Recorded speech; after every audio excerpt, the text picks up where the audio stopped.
Welcome back, everybody. Today, I'm going to teach you how to log in to Bitrix24. Whether you're accessing your workspace for the first time today or returning to manage your projects and communications, this straightforward process will get you connected quickly and securely. First, open your web browser and navigate to bitrix24.com. This takes you directly to the Bitrix24 homepage, where you'll find all the entry points for accessing your account. Once the page loads, you'll want to look toward the upper right corner of the screen. This is where the main navigation options are located, and you'll see a button that says Login. Go ahead and click on it to proceed to the login screen. After clicking Login, you'll be directed to a page where you can enter your credentials. Here you have the option to type in your email address, phone number, or username in the field provided.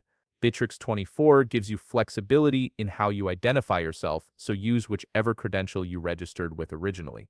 This makes it convenient whether you remember your email best or prefer using your phone number to access your account. Now, if you'd rather not type in your credentials manually, Bitrix24 offers several alternative login options that can speed up the process. You'll notice buttons for logging in with Facebook, Google, and Apple Sign-In.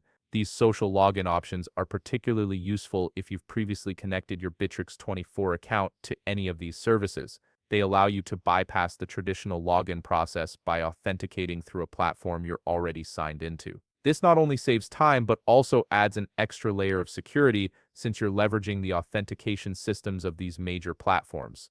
If you decide to use one of these alternative login methods, simply click on your preferred option, whether that's Facebook, Google, or Apple Sign-In. After selecting your choice, you'll be redirected to that platform's authentication page, where you may need to confirm your identity if you're not already logged in there. Once you've completed that verification, you'll be automatically redirected back to Bitrix24 and logged into your account. And there you have it. You're now successfully logged into your Bitrix24 account and ready to collaborate with your team, manage tasks, or access whatever tools you need within the platform. If you found this video helpful, please leave a like, subscribe, and see you in the next video.